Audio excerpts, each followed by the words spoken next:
Good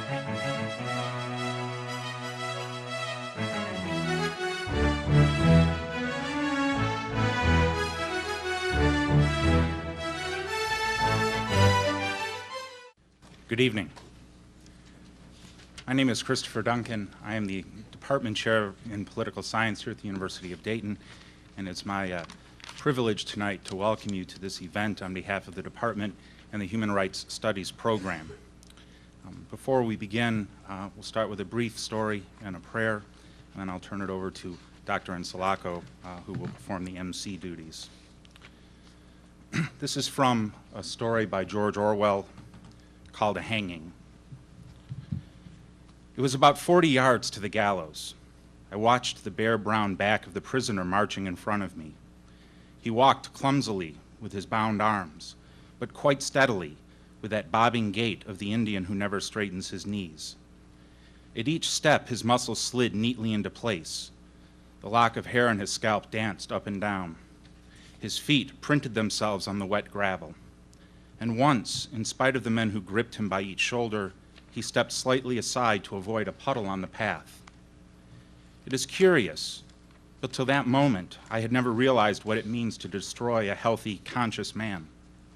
When I saw the prisoner step aside to avoid the puddle, I saw the mystery, the unspeakable wrongness of cutting a life short when it's in full tide.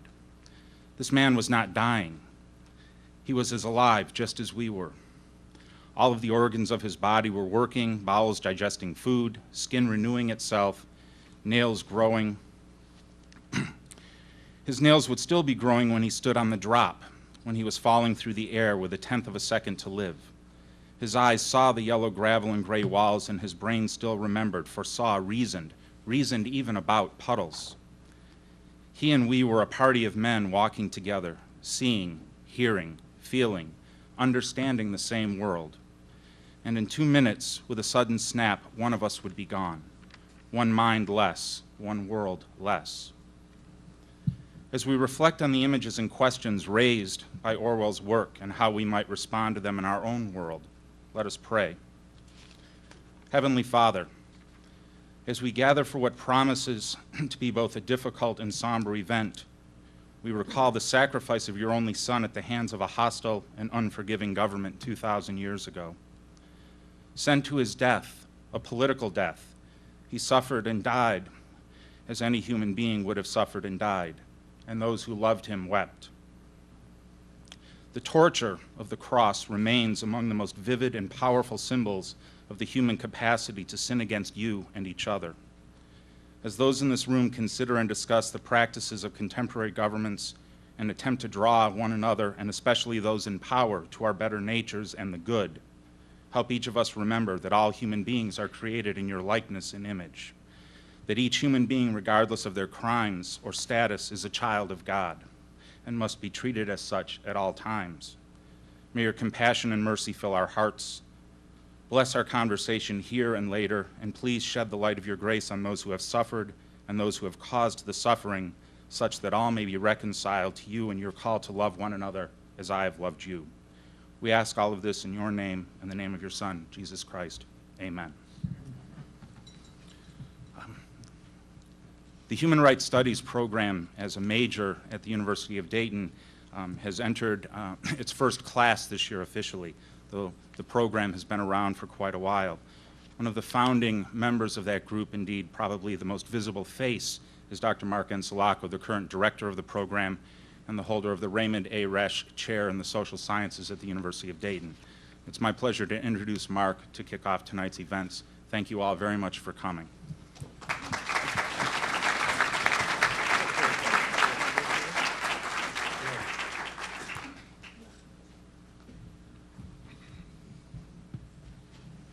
Thank you, Professor Duncan. Good evening, and welcome to the University of Dayton.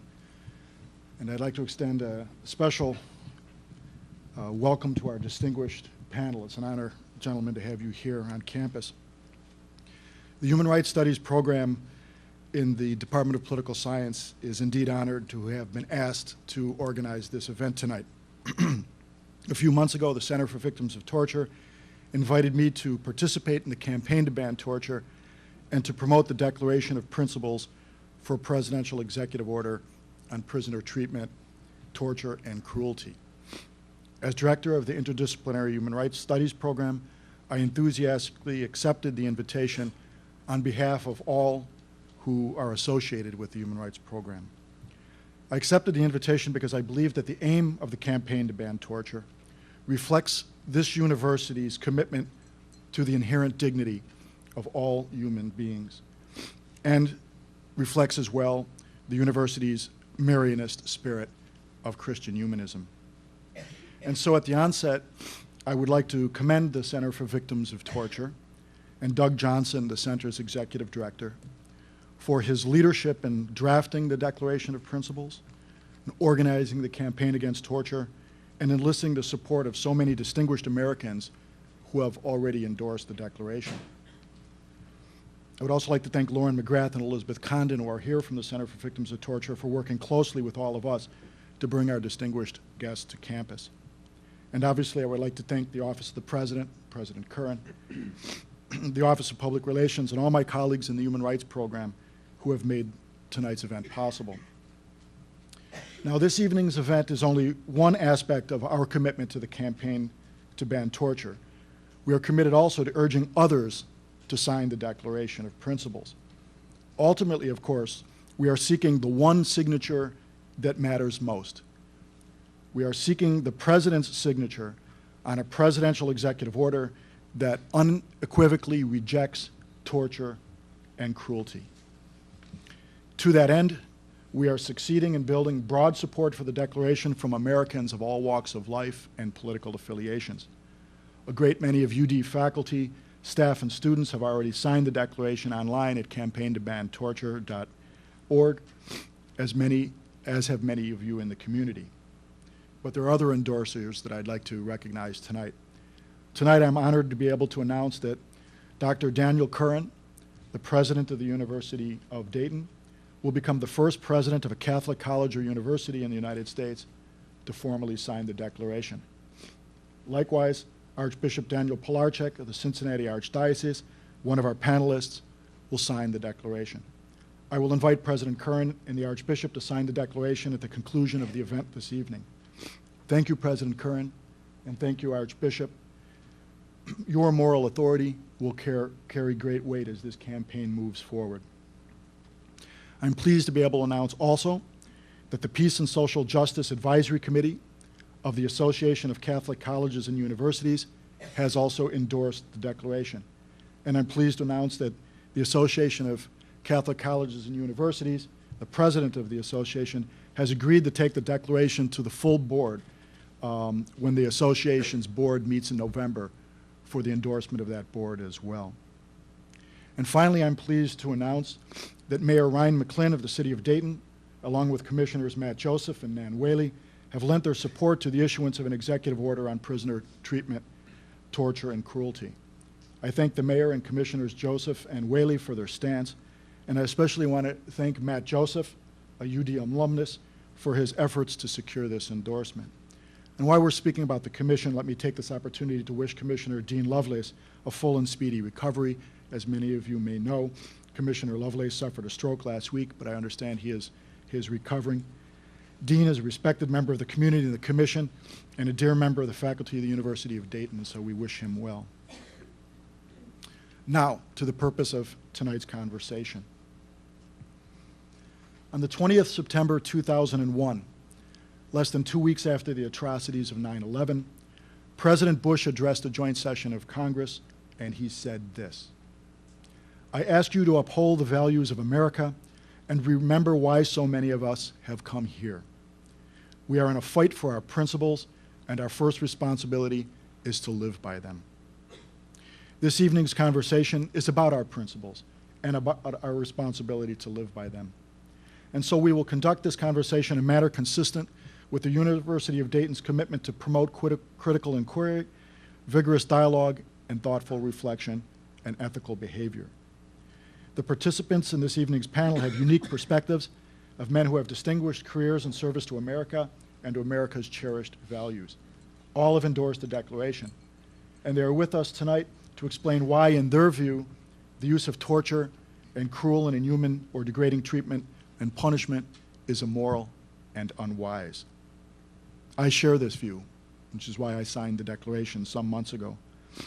I believe that torture and cruelty is beneath the dignity of the men and women who serve this nation so honorably in the armed forces and in the intelligence and law enforcement communities.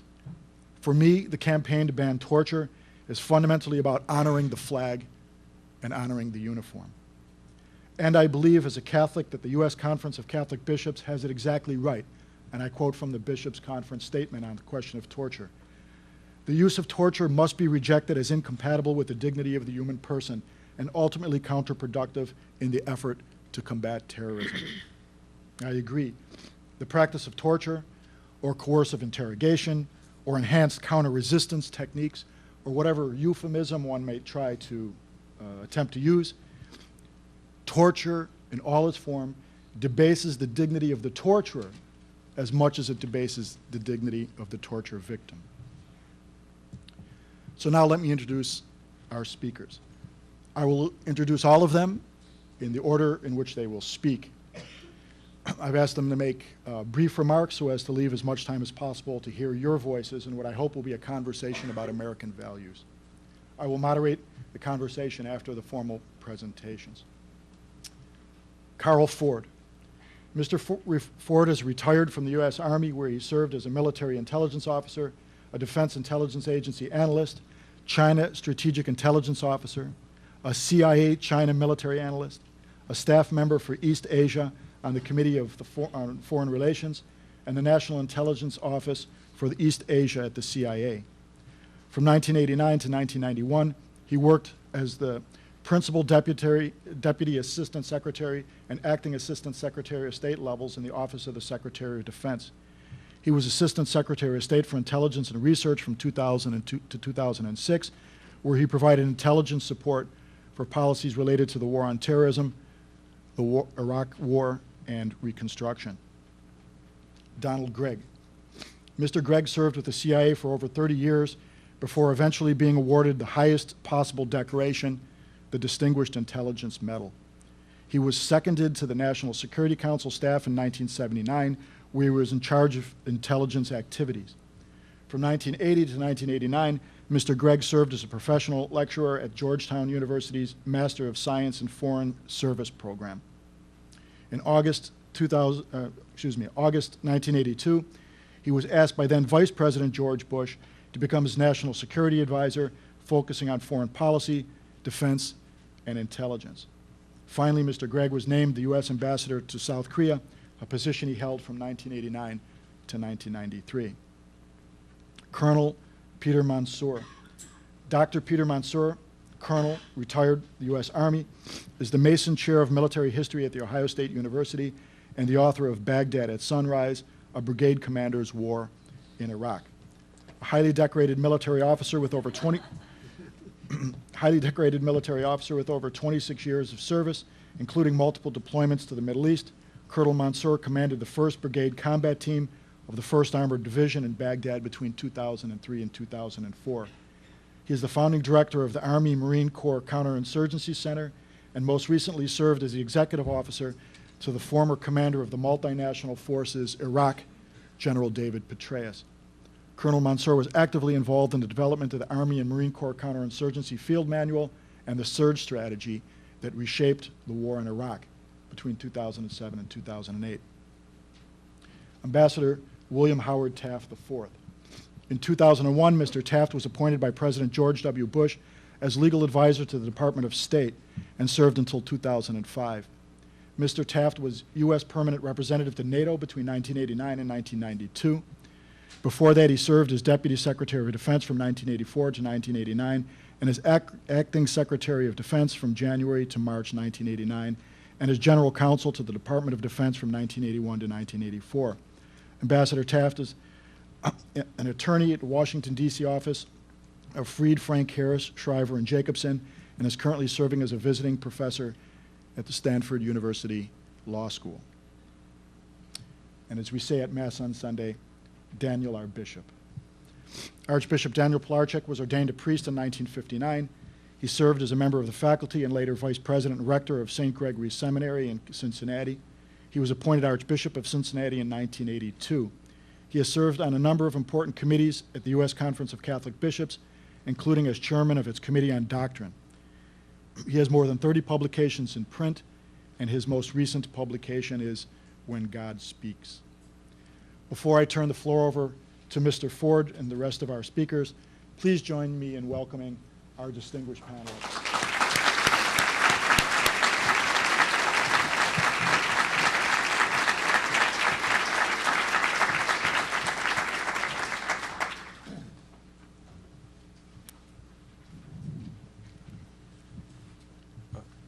I see myself as a very unlikely candidate to be at a forum such as this talking about a ban on torture. Given, as you saw, my career has been almost all in military service and intelligence. And I think that the sort of common view is that we somehow have a different view about torture than maybe human rights advocates. But I'm very thankful that the campaign to ban torture has saw fit to really concentrate on trying to get military officers and intelligence officials to speak out on this issue. I'm not a joiner. I'm not a person that speaks out very often. But this one gets to the very core of what it means to be an American. And to say nothing, to let things happen that change us as a people, I think everyone ought to discuss this. Everyone ought to clearly understand what's happening in this area. Sometimes I feel like Rip Van Winkle, and that I've just awakened from 40 years of government service and found out, and I keep asking myself, when did we start being for torture? During all that time, it wasn't Carl Ford that was against torture. It was the U.S. Army. It was the Central Intelligence Agency. It was the U.S. government. I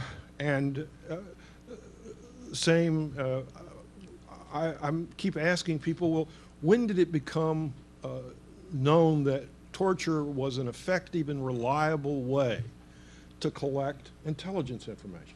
Well, both counts, I missed that meeting.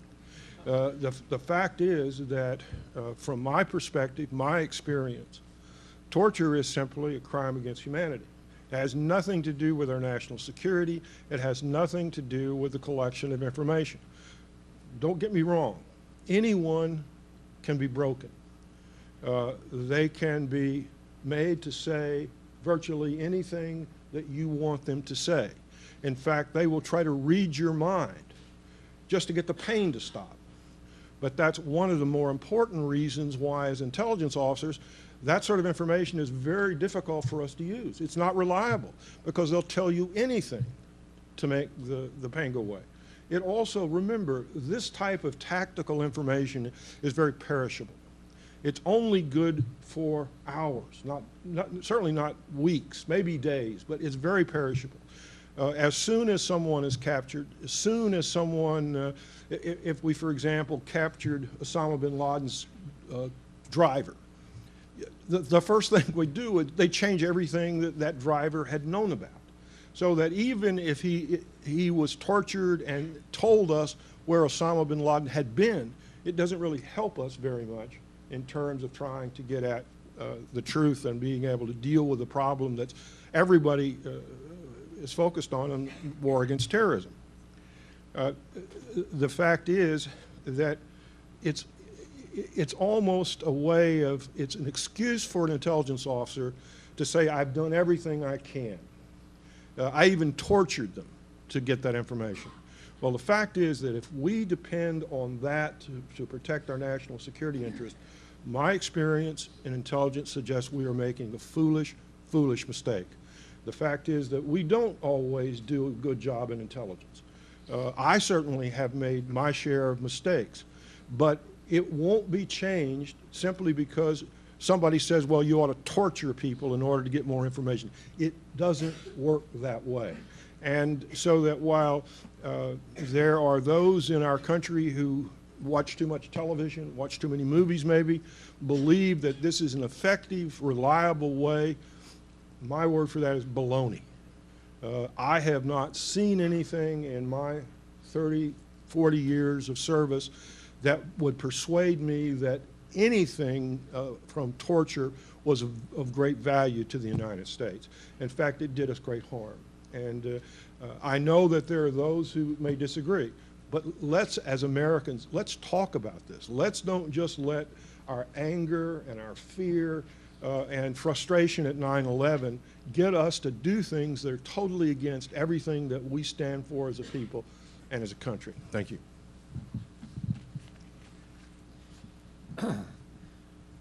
The issue of torture runs like a rivulet of blood through human history. And I think it shapes our historical memories more than most people would acknowledge. In the prayer given at the beginning, there's mention of Christ's crucifixion. The cross was an instrument of torture. Joan of Arc was burned at the stake. William Wallace, Braveheart, was torn apart by 4 horses. The Japanese tortured a city of Nanking. Torquemada had his Inquisition. The French used torture in Algeria. The Gestapo of the Nazi regime was notorious, as was the KGB. So it keeps erupting. Its perpetrators are reviled in history, and its identified victims are often sanctified. And I cannot think of a single instance in history where someone can wave the bloody shirt and say, this victory was achieved by torture. What has ever been won by torture? A tremendous amount has been lost, and a tremendous amount of pain has been inflicted. So why does it keep erupting? I think because groups under stress, facing another group of perhaps a different race, a different religion, a different color of skin, a different ideology, are treated like objects. And that's my definition of immorality, to treat a human being like an object. And that is what has happened to the United States, to my great regret. I think 9/11 came as a tremendous shock to the people in the White House. And that was followed by the anthrax scare, which people thought was part and parcel of the same operation. The Pentagon was hit by one of the terrorist-piloted aircraft, and the White House felt that they were about to be hit, except that the plane crashed into Pennsylvania. And so people in the administration at the very top, and I'm going to name names, Vice President Cheney, his now Chief of Staff, Addington, a Korean American named Richard Yu, constructed a legal framework which pushed aside the legal restraints which had, going back to George Washington, restrained us from doing this kind of thing. This is documented in a book, The Dark Side, by Jane Mayer, and I think there's another book that you mentioned to me which is even better than this. So I am totally in favor of an executive order being put out. We have a long time for discussion. I will give you chapter and verse of cases that I have seen. I've encountered and dealt with torture as perpetrated by the Vietnamese and the South Koreans. I have worked against it. It did not work for them. It does not work for us. There was a French movie put out by a director named Fernand Ophuls in 1972. It's called The Memory of Justice, about 5 hours long. And it was focused primarily on what the Nazis had done. And they talked to some survivors of the Nuremberg war crimes trials. But they didn't focus only on the Nazis. They talked about the British bombing of Dresden. They talked about the French use of torture in Algeria. They talked about the My Lai massacre. And the point of the film was that the evil that the Nazis perpetrated on their own people is not uniquely German, and that it is possible for any people to be driven by fear or anxiety or social pressures into doing that kind of thing.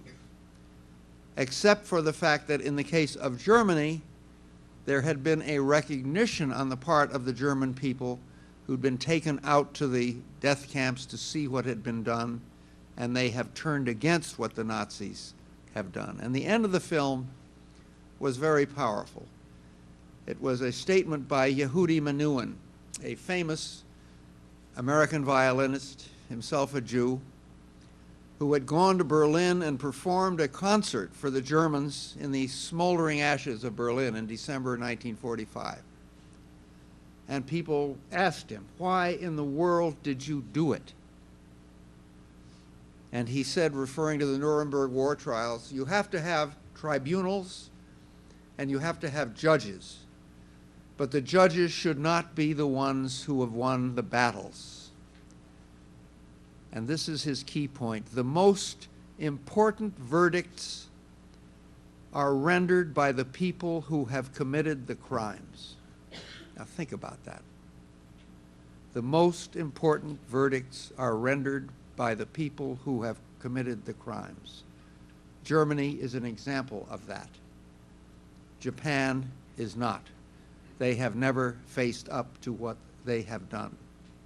And so I am part of this effort because I think that the United States as a people have to render a verdict on what has been done under the Bush administration, put us in the company of others with which we have nothing in common. And I feel that only as we as a people render our verdict against what has been done by Americans that we can become more sure that we will not go that way again. Thank you.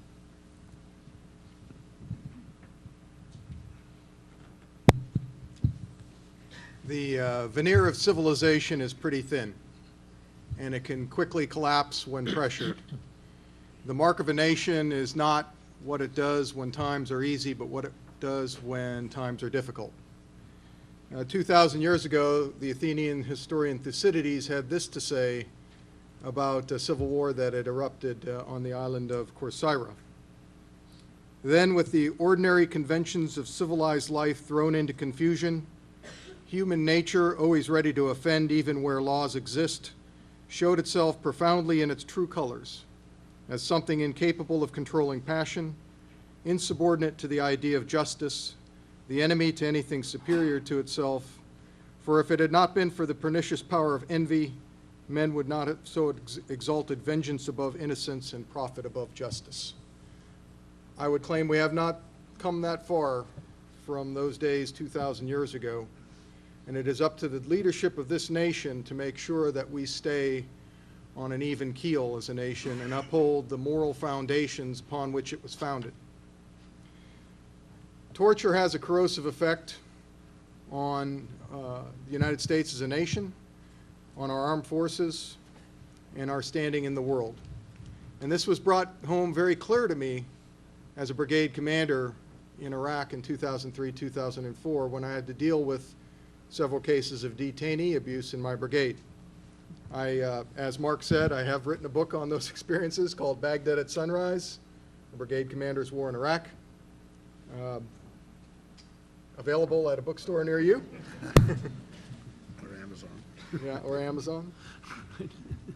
Happy to say that one reviewer has called it balanced, perceptive, and merciless, because I have meant it to be a critique on that year, that very first crucial year of the war, and not what other people around me did and people above me did, but what I did wrong as well. In this one instance, though, on page 177, 178, I talk about a non-judicial punishment. It's a form of punishment that military commanders can give to the soldiers under their command. And it was to an intelligence specialist in an infantry battalion under my command. And what this specialist had done, he wanted to exact information from a detainee under his control. And he thought that the detainee had more information than he was letting on in the interrogation. First, the intelligence specialist wasn't authorized to interrogate the individual. That authority is restricted to people specially trained as interrogators in the military intelligence branch. So that's his first mistake. And this is the reason why that regulation exists. When he didn't get the information he was seeking, he decided to have this guy kneel. He blindfolded him. He made him bite down on an M16 bullet, and then he had his buddy cock his M16 behind him and point it at his head. The idea would be, if you don't give us the information, the next bullet is going to go into the back of your skull. And he thought this was okay. I asked him, by the way, where he had gotten the idea from, and he said a movie, which shows the impact of media on our armed forces and our society as well. At the same time as this was happening, there was a Lieutenant Colonel, Alan West, up in the 4th Infantry Division north of us, who had done something similar. In this case, he had a prisoner who he was sure had information about a roadside bomb or something that was going to target his soldiers. And he kneeled the guy down next to a weapons cleaning barrel, cocked his pistol, and shot around right next to his ear into the sand inside the weapons cleaning barrel. Some of you might remember this. It was actually made the news back here in America. And I think that Americans were confused by these events, because a number of Americans, as I recall, supported Lieutenant Colonel West's actions because it potentially saved the lives of his soldiers. And I would disagree. And my commander, now General Marty Dempsey, disagreed as well. And this is what he wrote to us as a collective group of leaders via email back then. As you've heard me say before, we must remember who we are. Our example is what will cause us to prevail in this environment, not our weapons. I really believe that. We need to show the Iraqi people what right looks like. They must see the difference between us and the former regime. Deeds, not words, as one of our battalion mottos declares. Interestingly enough, that motto was the motto of the infantry battalion to which this intelligence specialist belonged. Please reinforce this with your troopers. They will hear this debate. Try not to help them be confused by it. They and you are doing a great job at both making it matter and maintaining your dignity as soldiers and Americans. I'm going to finish by just reading a paragraph from my book on my thoughts on detainee abuse and what it does to us as a nation. I disagree with the premise that since no one was seriously injured in these interrogations, the techniques used should be overlooked in the effort to extract information that could potentially be used to advance the mission or save the lives of friendly forces on the battlefield. My opposition to these methods goes beyond the fact that information extracted under punishment or the threat thereof is notoriously unreliable. Whether or not mock executions, naked pyramids, beatings, or other forms of abuse succeed in extracting information, such behavior often slides down a slippery slope to more severe forms of mistreatment, perhaps leading eventually to injury and death. Prisoner abuse degrades the abuser as well as the abused. As Americans, we should stay on a higher moral plane. If we blurred the distinction between our morality and that of the enemy, we stood to lose more than just the war in Iraq. Given the difficulty of extracting information from standard interrogation techniques and under the emotional pressure of seeing fellow soldiers attacked daily by a shadowy enemy, a few soldiers chose to defy orders and resort to more brutal methods. I withheld authority under the Uniform Code of Military Justice to prosecute prisoner abuse cases at my level in order to ensure that those soldiers found guilty were punished in a uniform manner across the brigade combat team. We had to remain constantly vigilant in this regard, lest we lose our soul in the name of mission accomplishment.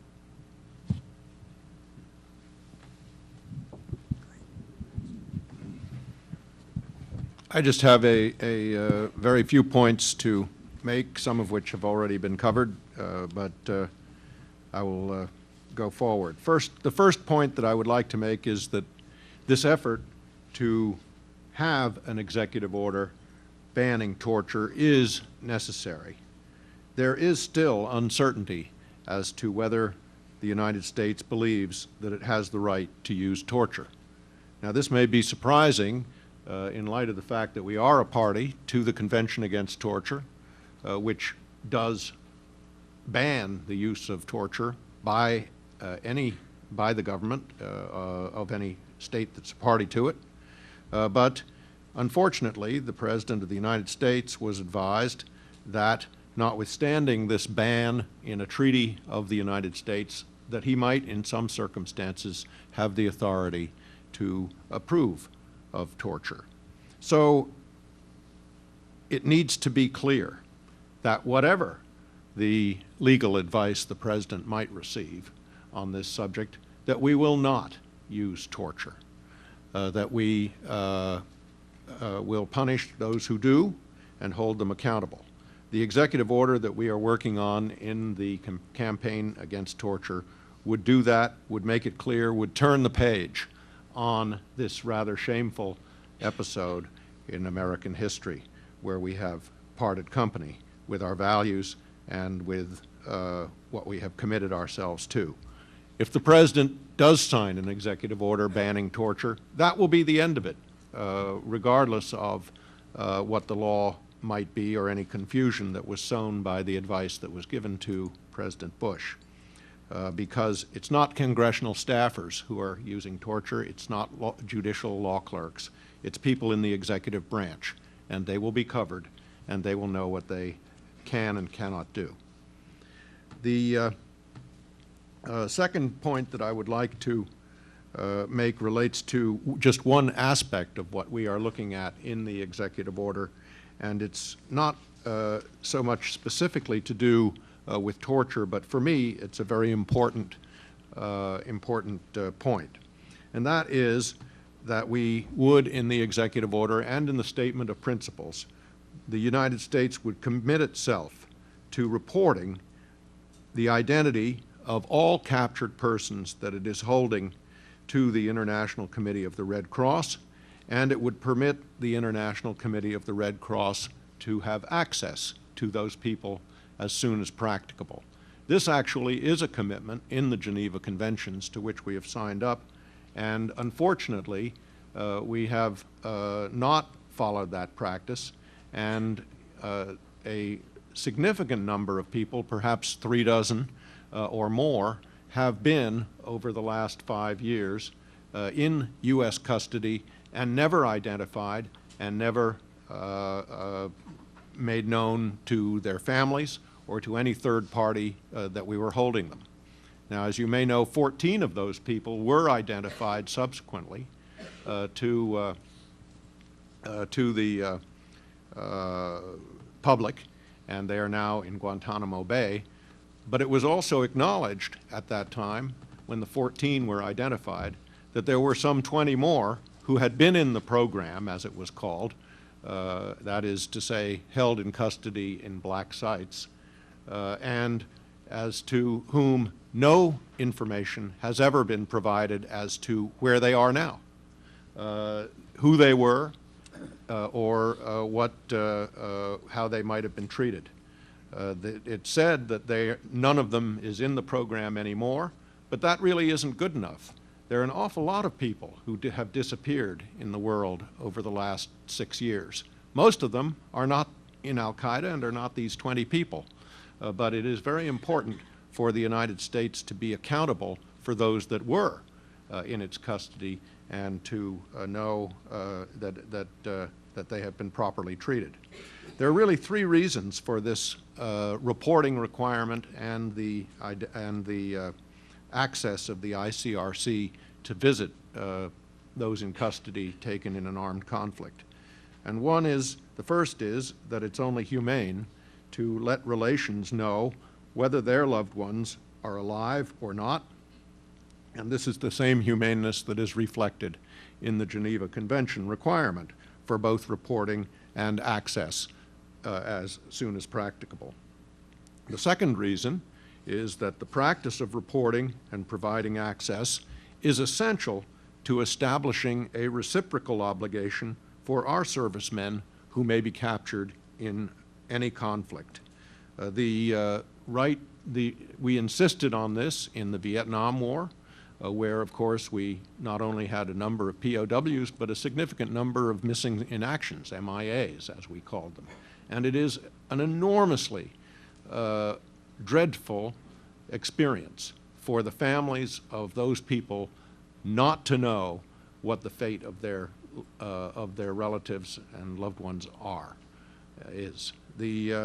So we don't want to set that example for others where our own servicemen are involved, and we need to measure up to the commitment that we've had.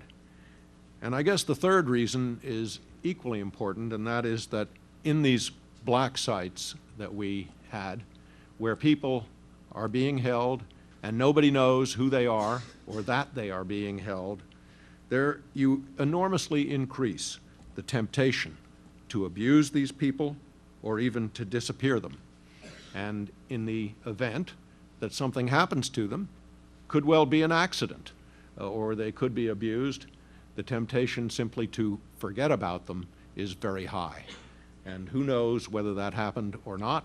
When these things happened in Argentina and in Uruguay and in Chile in some decades past, it was always the United States habit to express outrage and condemn this disappearing of people.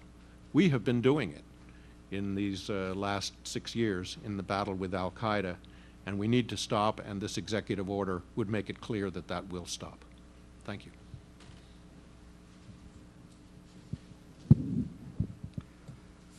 When I was asked to offer some remarks on torture for this event, it occurred to me that I might best serve by speaking in a context in which I supposedly have some expertise, namely in the context of theology.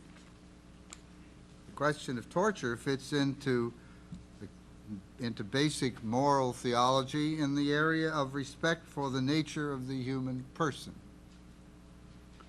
Now, torture has many meanings, and for the purposes of my remarks this evening, I am taking it to mean inflicting pain for the purpose of causing the victim to provide information that he or she would otherwise not provide. It's hurting somebody in order to make that somebody talk. Torture is a matter of doing violence to the freedom of another person. It presents the victim with a dilemma that involves the victim's personal human freedom. The person must either do something that he or she does not want to do or suffer excruciating pain. And while it may be the case that one person may morally inflict pain on another, it's moral sometimes to inflict pain on another, for example, by way of just punishment. Yet even there, no person has the right to coerce the freedom of another, to make a person choose to do something that the person does not want to do. When the sheriff forces the criminal into a jail cell, he may be doing violence to the criminal, but he's not making the criminal want to enter the cell. Human freedom lies at the very center of our personhood. It makes us what we are, and to interfere with the freedom of another is to violate the core, the center of the personhood of that other human being. It's not just a matter of doing harm to another or compelling a certain behavior. It's a matter of trying to make the other, the victim, choose to do what the torturer wants. It's a matter of forcing him to want to do what is contrary to his will, to twist his freedom to conform to the freedom of another. Torture is not a matter of making someone do what they don't like, but of making someone want what is contrary to his personal will.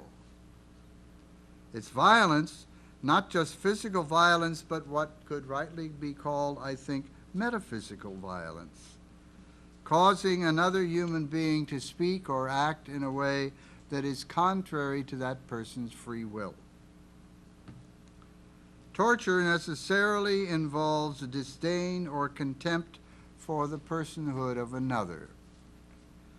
It's part of a whole mindset, that in a social mindset, if you like, that includes murder, unlimited warfare, abortion, capital punishment, domestic violence, and the like.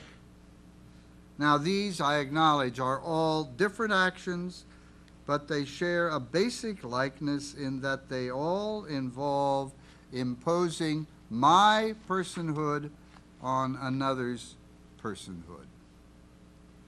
Torture is not immoral merely because it hurts the other. It's immoral because it intends to supersede the free will, the basic personhood of another with my free will, with my personhood. It's an attempt to make the victim become the perpetrator. There's a lot of evil around in the world. Church people, members, leaders, and the rest have been aware of that for a long time. Torture is only one kind of evil. But it's good for us to be aware that these kinds of violence, whatever the kind may be, are linked all together by contempt for the human dignity of the other. And it's also important for us to be aware that acceptance of one kind of anti-personal violence logically and quickly leads to other kinds of anti-personal violence. When human dignity is threatened in any way, we are all in danger. Thank you.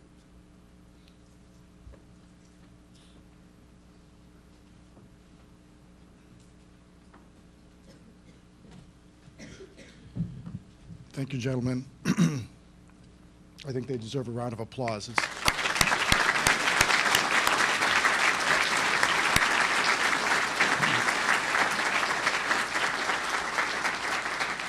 I know there were a number of, well, after each speaker, there were a number of you wanted to begin applauding, but it's the subject of torture and disappearance is not something that leads to spontaneous eruptions of applause, but these were powerful statements. I must say that as an American and as someone who studied torture and disappearance and cruelty in Latin American dictatorships, that I really never thought that I would hear distinguished Americans forthrightly, and honestly ask us to confront the same practices by our own government, our own intelligence services. And I think I speak on behalf of many, perhaps all of you, when I say we admire your moral courage and your stance. It is something that separates us as a nation. So we want to hear from you now. There are microphones in the aisle. We will alternate between them, making my job easier. But please come forward and state your question. Please direct your question to one of the panelists or several of the panelists, but be specific. And please try to keep your questions brief in the interest of allowing as many voices as possible to be heard this evening. This is your opportunity to be heard.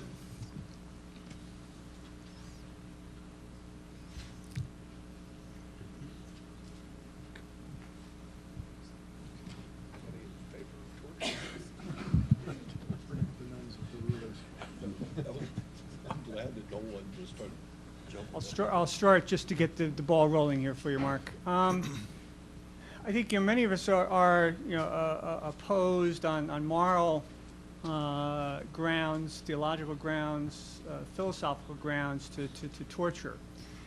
The question that I keep coming back to is one I think Mr. Ford mentioned right at the very beginning, but others may have some thoughts to contribute to this question as well.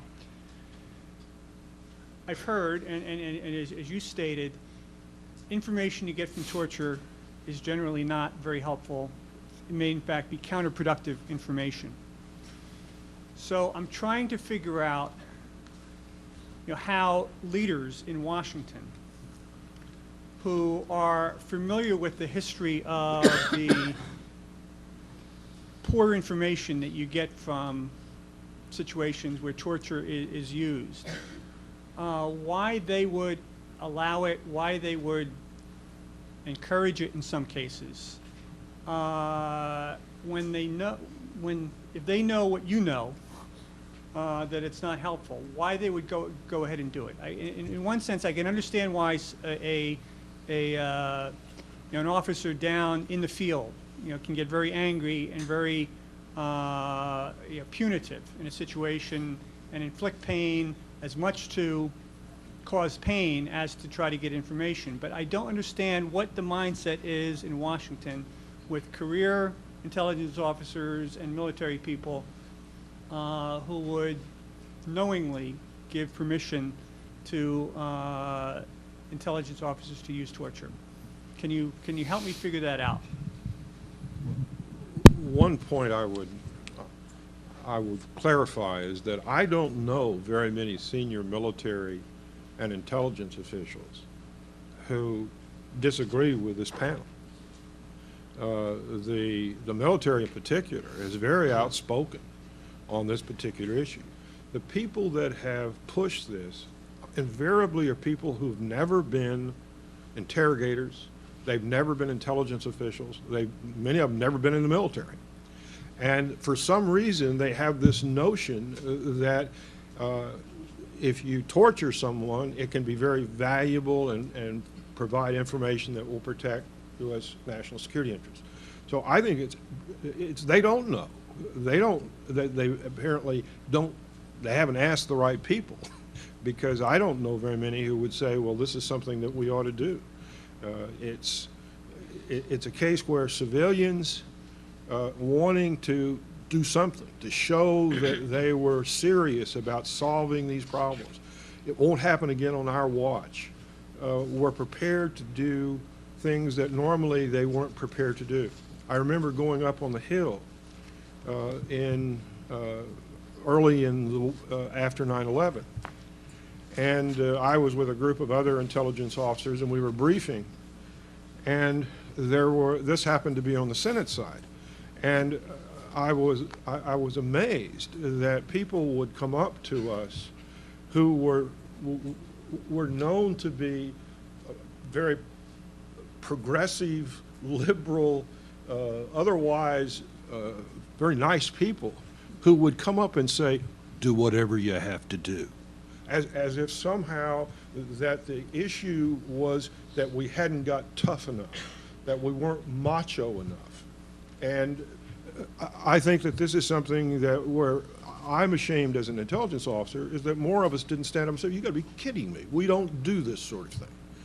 And somehow if you said that, and I know some of us did, they just cut you out. But the fact is that this is not something that, thankfully, is not something that the military and Central Intelligence Agency at their core believe is an effective tool, and would and resent being forced into the position of having to do it. I would just stress that the people whose names I named earlier, none of them have ever been in the arena. None of them have ever been at risk physically. None of them have ever been anywhere but in the academic milieu or the political milieu. So they really don't know what goes on, and it can exist sort of in a theoretical vacuum.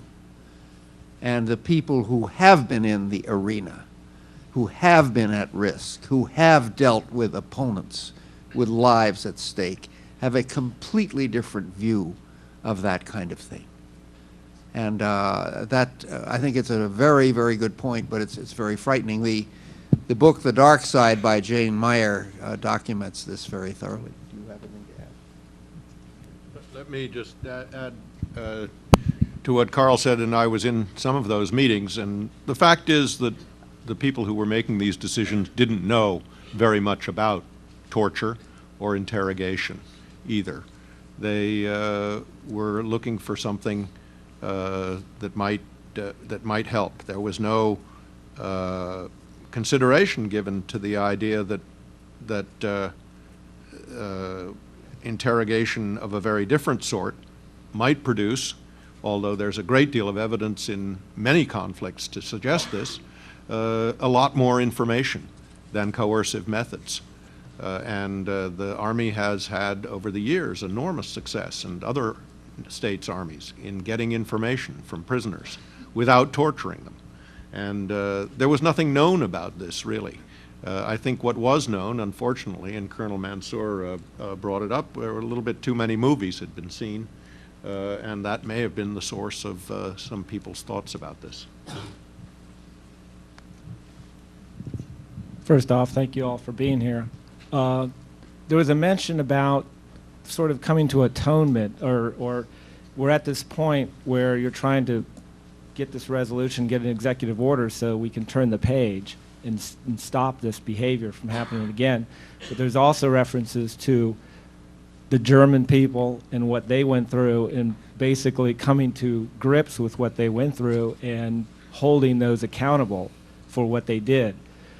Besides turning the page and making it an unequivocal statement, what do you gentlemen recommend we do about the people who have perpetrated this, and what kind of political ramifications or legal ramifications should these people be held to? And a second part of the question, on a different note, is we reference about the American people and how this is so clearly against the grain of our traditions. How did it get this way that a lot of Americans buy into it if it is so against the grain of our culture? You're looking at me? Yes. I think it's a very difficult thing to know what to do about the individuals involved, because the cases are very different. You have in the Abu Ghraib case some clear abuses, which everybody knows, and which were punished at least up to a certain level. And the investigations haven't gone too much further up into the higher ranks.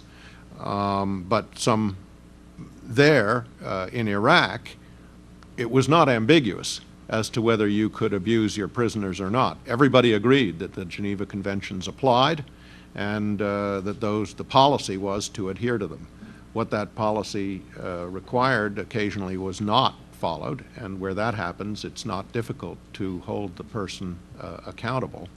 But where it's a little murky as to what's required, and at the higher up levels, it's a much more complicated question. I don't think that well, let me say, I think it was as well that the legislation in 2006, I think it was, did basically give clemency or a free pass to those who had been involved in these programs, and prohibited the prosecution of such people because they had been advised. The fact is, they had lawyers' advice that these things were permissible. It is in the Army. They went through all sorts of drafts and attempts to figure out what was allowed and what was not allowed. I think some of the legal advice that they were given was wrong as a matter of law. I think it was even more wrong as a matter of policy, that they should be doing these things even if they were lawful. But when the individuals act with legal advice, it's very difficult, if not impossible, to go back and hold them accountable for doing what they had been advised by the lawyers was legal. On the second part of your question, how do we get into it? I had an op-ed in the New York Times a couple of years ago after Abu Ghraib broke, and citing some things I had seen and done against torture, and a great friend of mine who'd been a Marine at the time of the invasion of Iwo Jima wrote back and said that the fighting there had been horrendous, and his Marines came across the bodies of some Americans that show that they had been tortured before they had been killed. And so some of the Marines began to do this to the Japanese, and my friend said, "I will shoot the next man that I see doing it," and it stopped. And his line to me was, "Cruelty is contagious." I think when you are under pressure, I think what Colonel Monsoor did to stop what he saw going on is exactly what needs to be done. Otherwise, it's a very, very slippery slope. There are some fascinating and horrifying psychological experiments where actors are brought in, and you are given switches that have a certain amount of voltage that you apply, and you're told you want to get somebody to say something, and this is all simulated. But what happens is if the person with the answers doesn't give you the answer, the temptation is to up the juice, and the actors yell and scream and so forth, and yet people keep doing it more. And so that lies in us. And if you're under pressure, and if awful things have been done to your comrades, it's very easy to slip down that slope. Do you want to add to that? I too want to thank the panelists for coming. In some ways, this might seem like a slow pitch question, but I think it's an important question. I'm wondering, and I would invite any of the panelists to respond, it's an empirical question. I'm wondering if you could give us a sense of scope. How many people do we think were victims of torture? What was the rough timeline? Are these practices still underway? And then the second question is whether or not Senators Obama and McCain have signed the ban. Do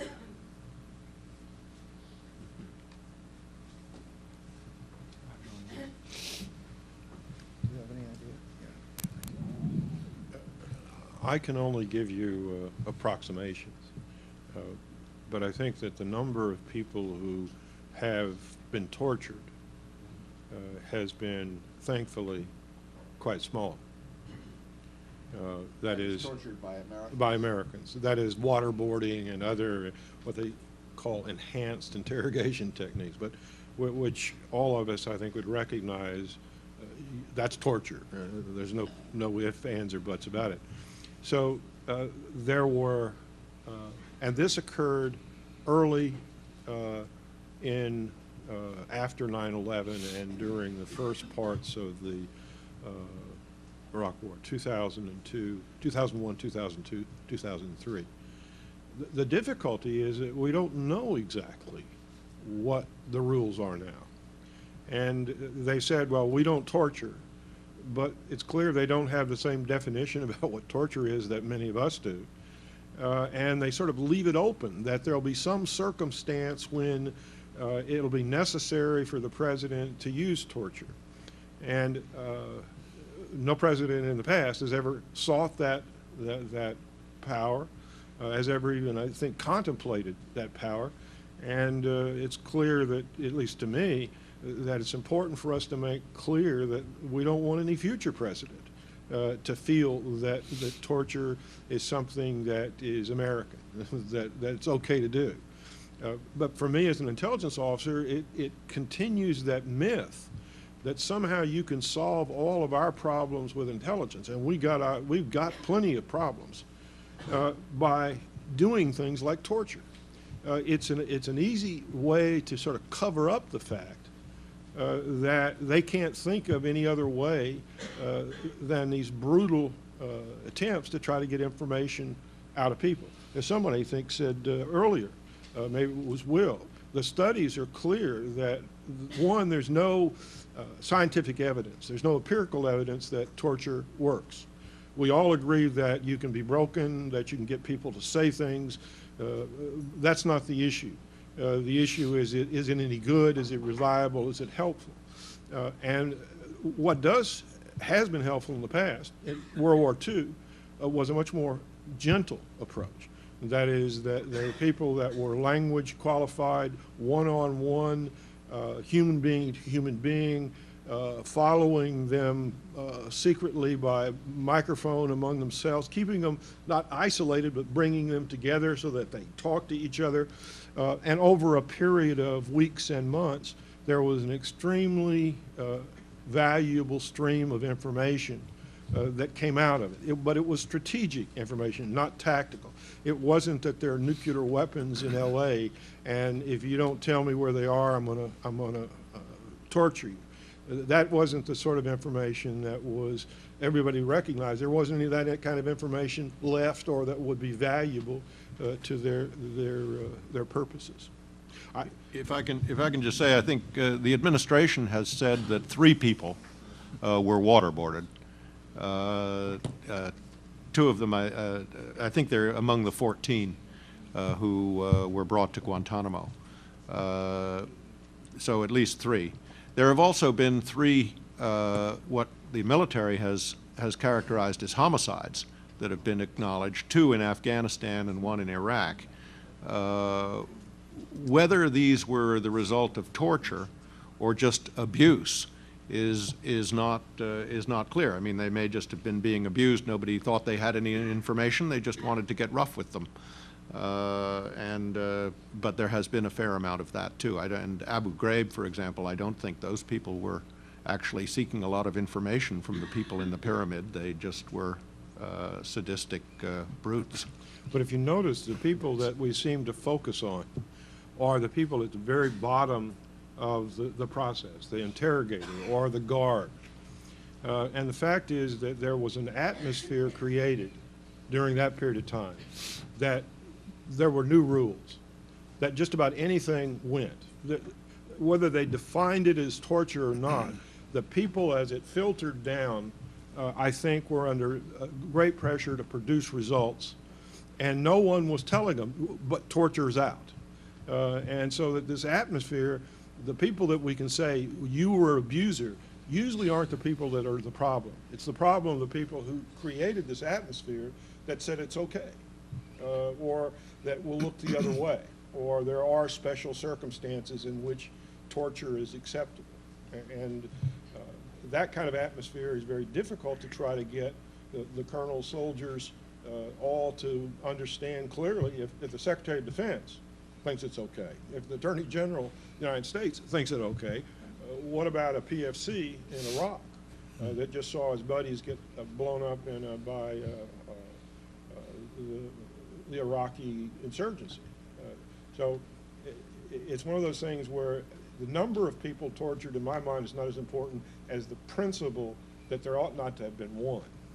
It shouldn't even been an idea shouldn't have come up, or if it did, people to immediately say, but we don't do that, and here's a good reason why we don't.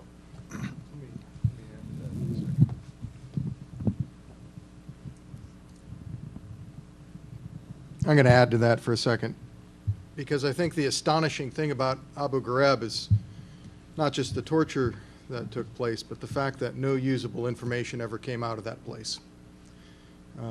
I write in Baghdad at Sunrise that I sent over 1,000 detainees up to Abu Ghraib. We were able to question them for a matter of days at most at our level, and we made every effort to use the time wisely, because for whatever reason, this is at the time, we thought And when they went up to Abu Ghraib, that they would be further interrogated, and we get some information back because they had more time to really delve into these people's stories and catch them in lies, which is another way to get information out of them. Just know more than them when you're talking to them. Instead, it's not that we never got any usable information back from Abu Ghraib. We got no information back from Abu Ghraib. And it should have been clear to us that something was wrong. In fact, there were Iraqis in my zone on the district advisory councils who came up to me and said, you need to check out Abu Ghraib. There's something not right about that prison. And I chalked it up to the usual histrionics and hyperbole of the Iraqi people. But in fact, they were right. Things were not all well at Abu Ghraib, and we didn't find out exactly how wrong they were until the pictures popped on the internet several months later. So, you know, torture, in this case, physical abuse, humiliation, if the objective at Abu Ghraib was to exact information from these people, they did a horrible job of it, torture or no torture. Remember that in addition to what we did directly, there were, as people have talked about, these people that just simply disappeared. And they were disappeared and taken to countries that we know use torture. And that it was one of those things where we didn't want to do it, but we thought if we gave them to these people, they could get some information out of them. I think that's actually worse than doing it ourselves, to sort of undercover, give them to the Egyptians, knowing what the Egyptians will do to them, or to some of the Eastern European countries that they were sent to. So there were, as Will said, 3 people that were waterboarded, but there were a number of other people that were abused that were as a direct result of U.S. decision policy making. Can I add a point on the counterproductiveness? Many of you may realize this, but in his State of the Union address in January 2003, President Bush specifically cited a case to make the case for war in Iraq, where a senior Al-Qaeda operative had revealed that Al-Qaeda had received chemical weapons training in Iraq. That man was Ibn Sheikh al-Libi, who was rendered to Egypt. And it was under torture in Egypt where he made that statement, which the CIA later retracted and said was entirely false. So far from that interrogation making us safer, the argument made us much less safe by being one of the principal justifications made by the Commander-in-Chief to the American people in a presidential address. Hi. I understand the urgency in the presidential executive order coming, and I was wondering if you thought it would be more likely for it to occur in the next presidency, and which candidate would be more likely to follow that through. We're pushing for either candidate, whoever becomes president, to sign it on the 21st of January, and that's the focus of the campaign. We don't care which one it is. From that point of view, whoever it is, we want them to sign it. We don't expect that this president will sign it. He's made it clear. But this is that's the objective of the campaign. I would hope that each of them, either candidate, if he's elected, will sign it. That's the purpose of the campaign. That's the purpose for asking for all of your support. Both candidates have been briefed by representatives of the Center for the Banning of Torture. And let me make one comment. I mean, John McCain has had a wonderful record on that, because he was tortured. But he recently allowed something to go forward which said that torture should only be done by CIA. And he didn't veto that. He allowed that to stand. And as a former CIA officer, let me state my profound objection to that. Because I think to have an organization designated as the nation's torturer is absolutely not the way you go. I can't think of the kind of people that would be attracted to CIA if that were made the case. So that I think that this has to be something that is categorically out, no matter where you work.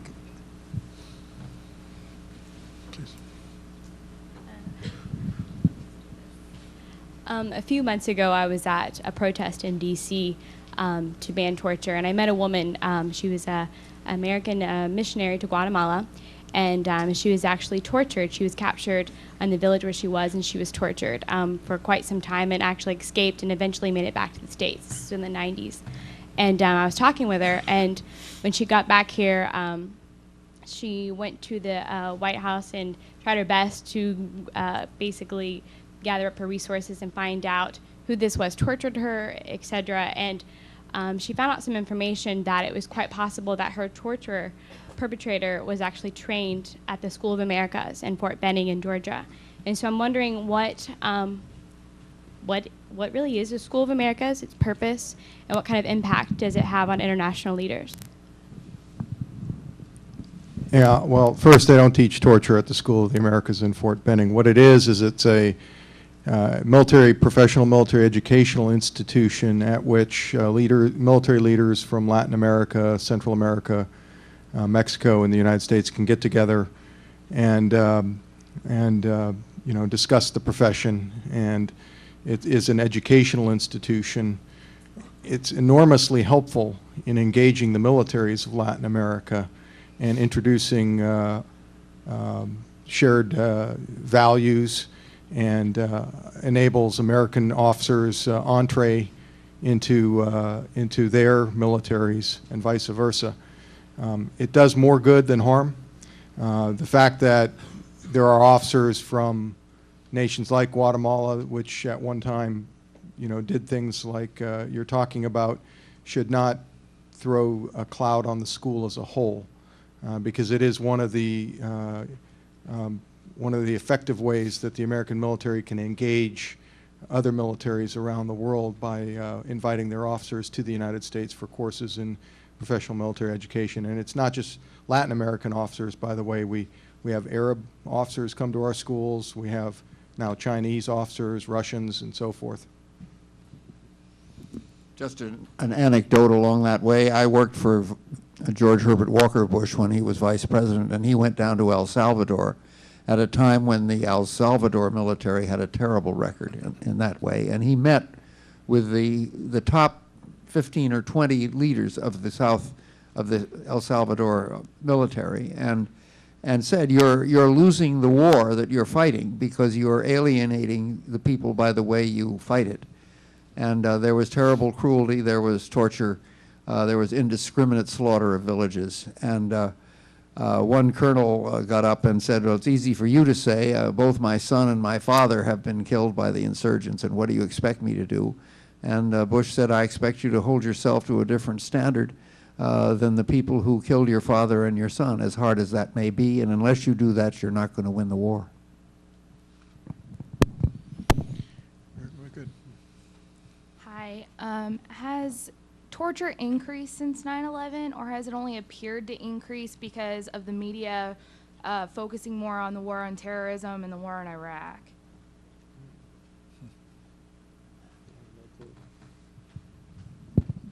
As we suggested earlier, the number of incidents of torture is thankfully quite small.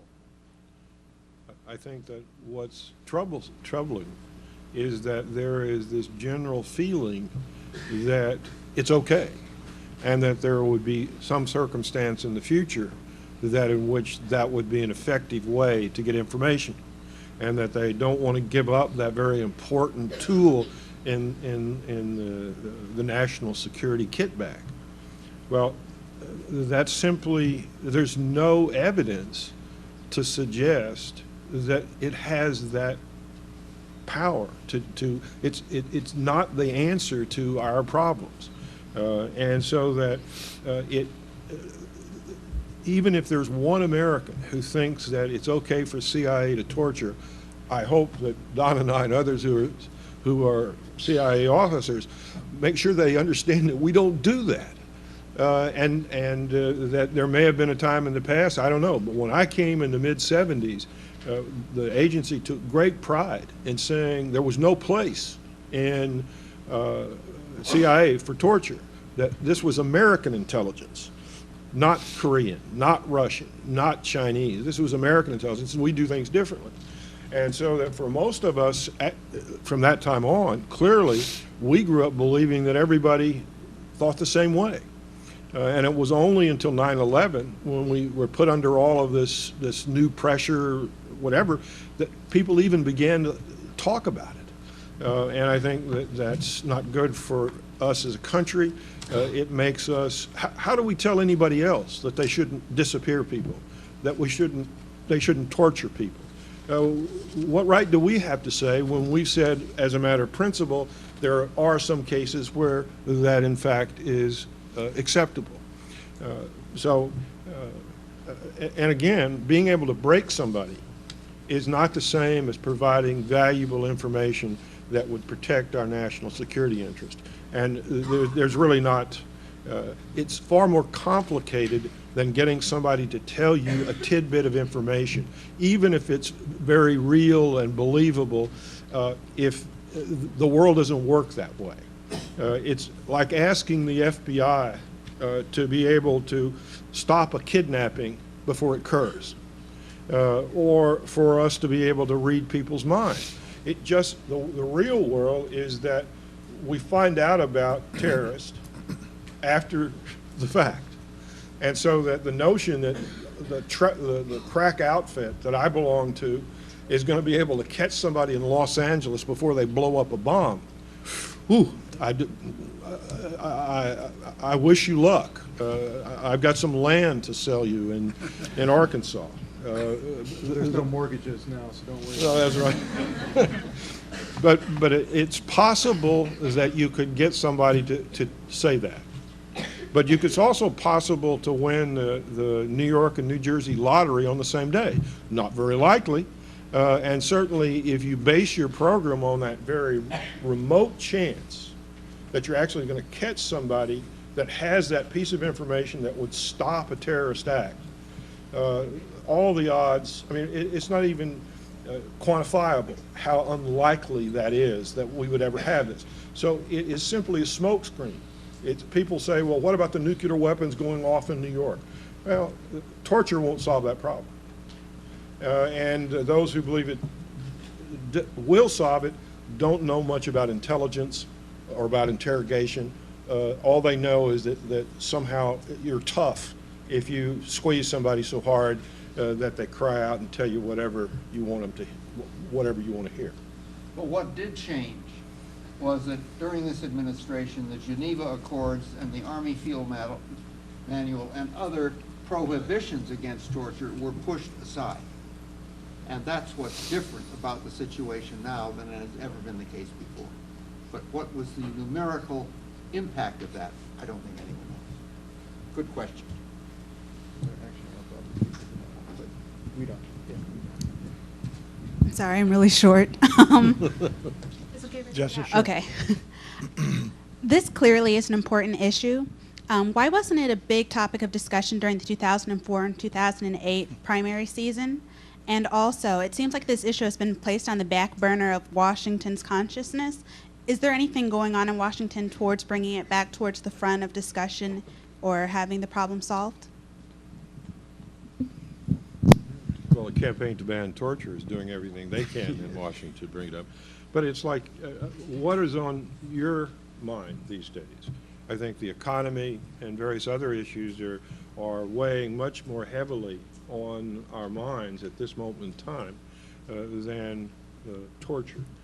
I think that what we're trying to say is that even if there isn't very much of it, even if it's not the #1 priority of the American people this time, don't forget about this one. And let's make sure that any mistakes that we've made over the last 6 or 8 years, we don't do again.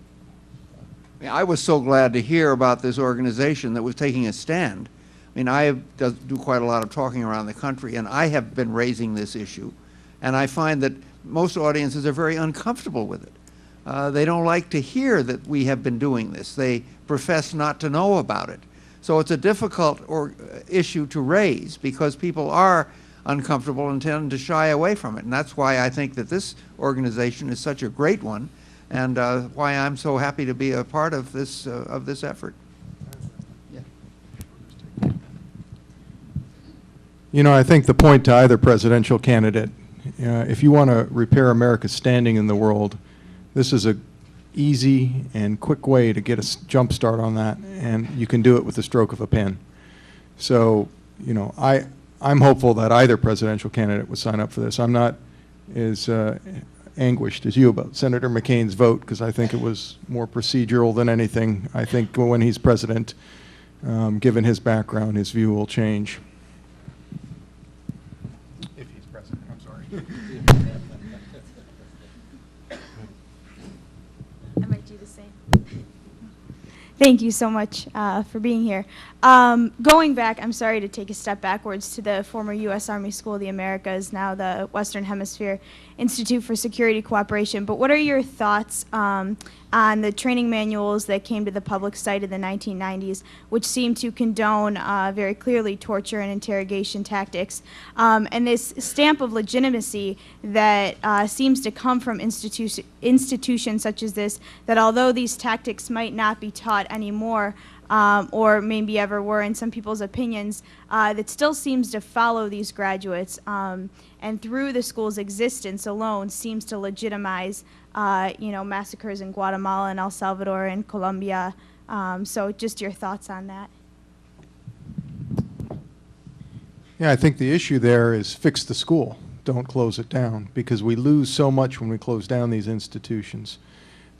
We have another one in Europe called the Marshall Center, which brings in Eastern European militaries, where they can learn about the way political and military interaction occurs in Western societies. So there may have been problems with manuals, with education, with the techniques taught at the school in the past, but I think by if we were to close down these institutions, we lose a key point of leverage and an opportunity to engage the militaries of these other countries. And it's better to have some engagement in that regard than no engagement. And a good example of that, for instance, is Pakistan.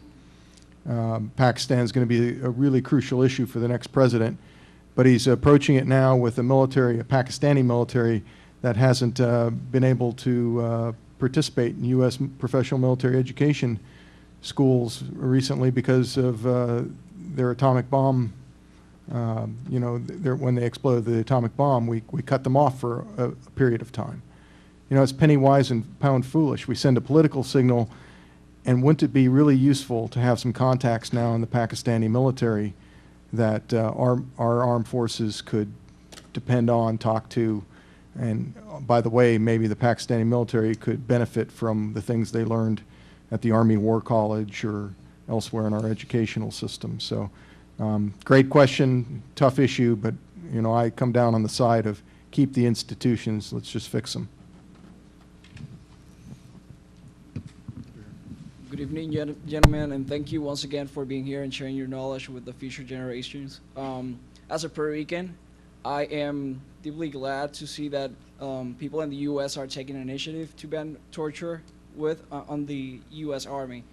But since our actions have more global impact, being a more globalized world, what concrete actions can the U.S. take to persuade other countries and other cultures to guarantee their human rights and ban cultures around the world, not only in our army, besides leading by example, of course? Well, I think we have to. We're in no position to do that at the moment, and that's why the signing of this executive order on the 21st of January would be the first step in that direction.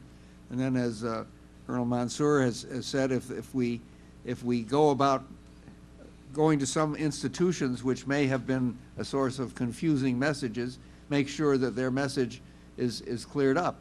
I mean, I think that if an executive order is signed, it should have a ripple effect down through the bureaucracy, and a number of things would be done differently, which could be cited as we try to get other countries to take better standards on the issues that concern you. But the whole point of trying to get us to stop doing this is to it's better for us, it's better for everyone, and it enables us to work toward that kind of standard being adopted in other countries.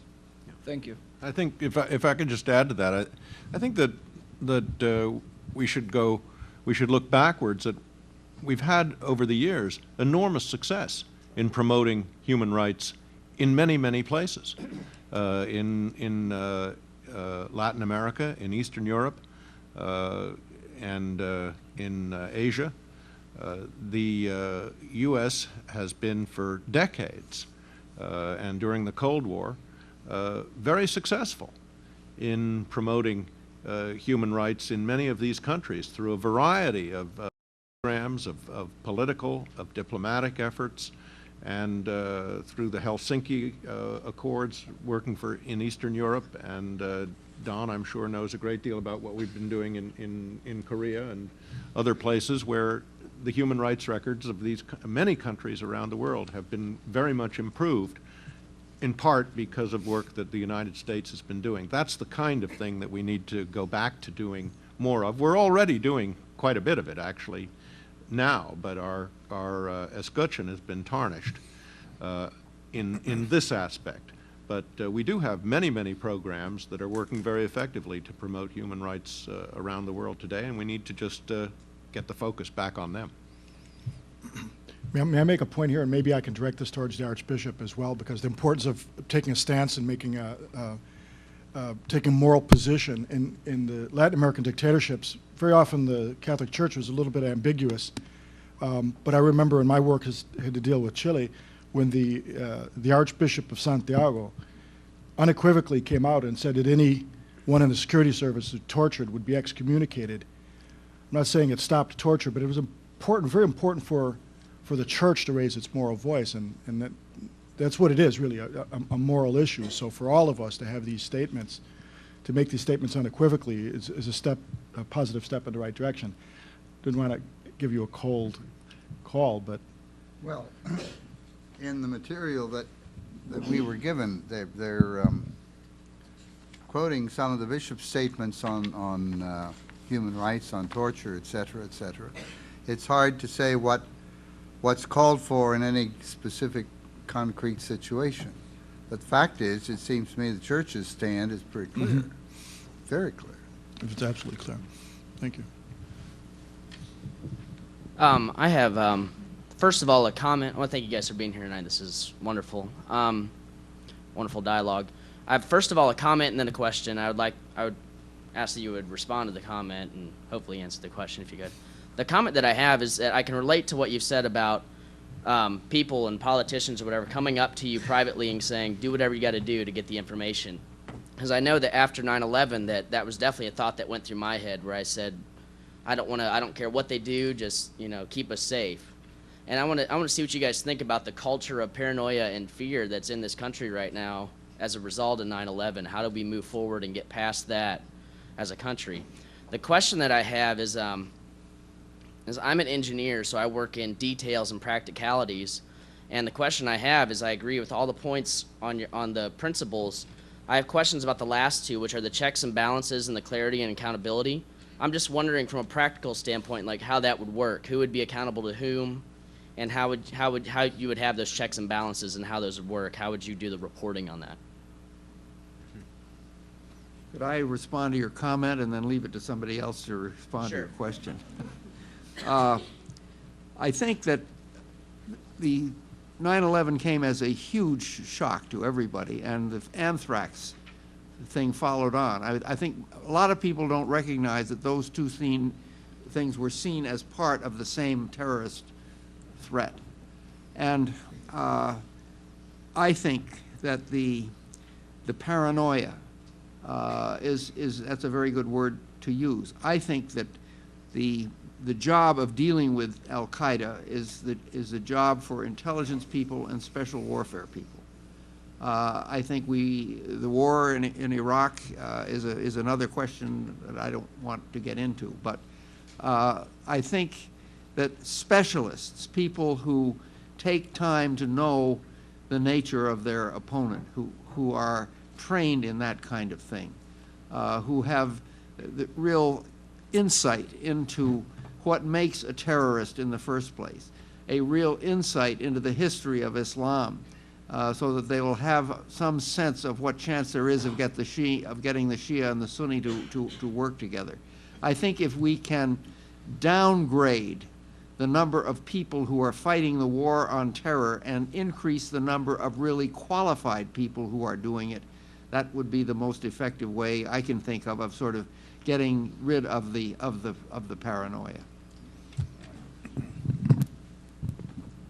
I just caution you at extrapolating Don's comments to the war in Iraq, because it's really a different animal.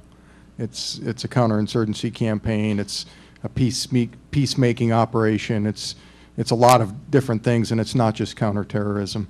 But I would second his thought that the nation in the wake of 9/11 was deeply fearful enough to respond to President Bush's vision of mushroom clouds over American cities and be drawn into a war in Iraq, which really had nothing to do with 9/11.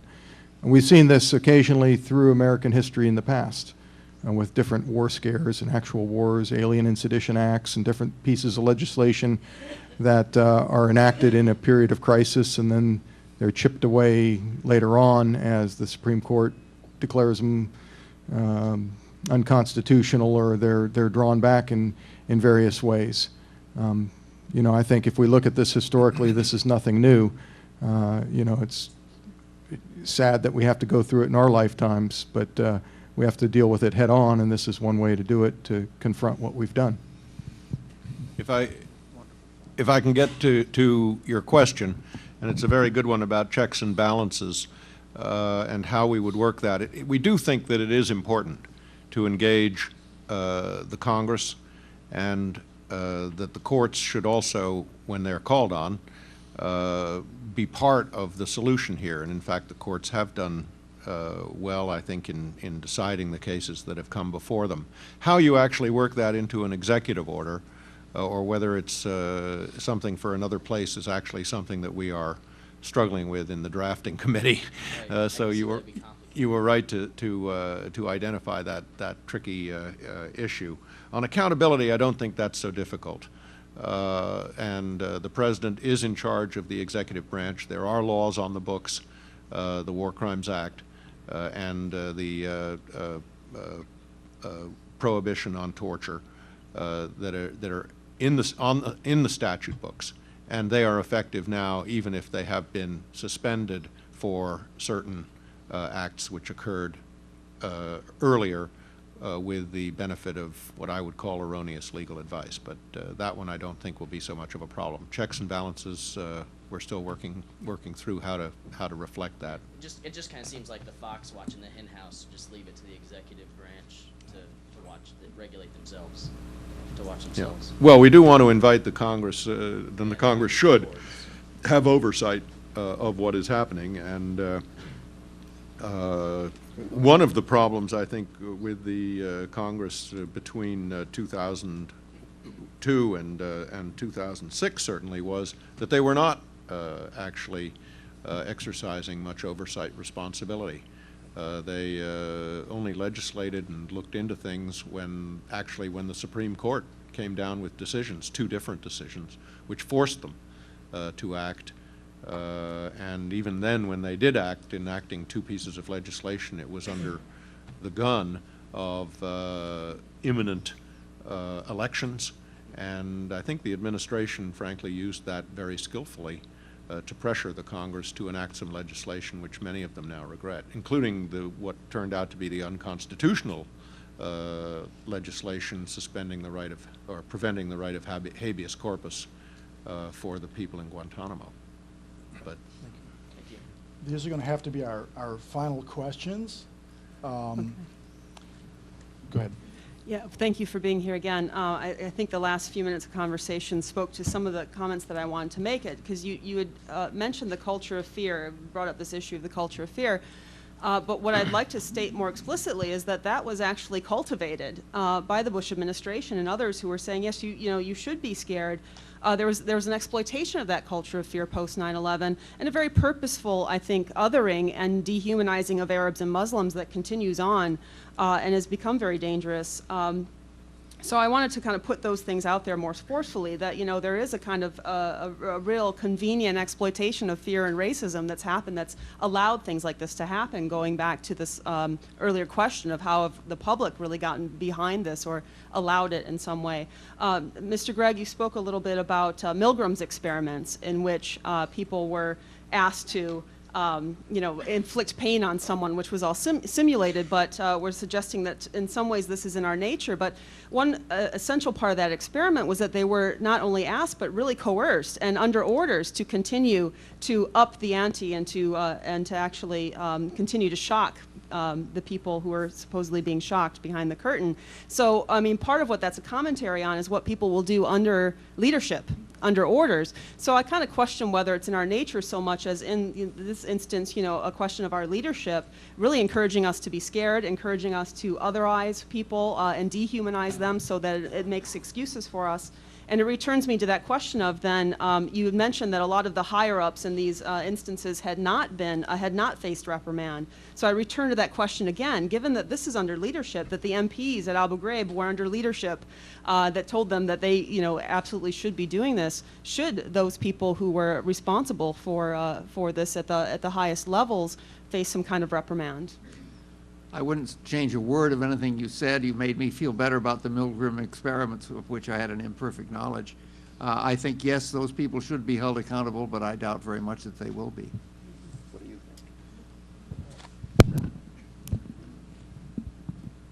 Well, I don't think it's been proven that the MPs at Abu Ghraib were told to do what they were doing. I think the issue there was a lack of leadership to know what they were doing.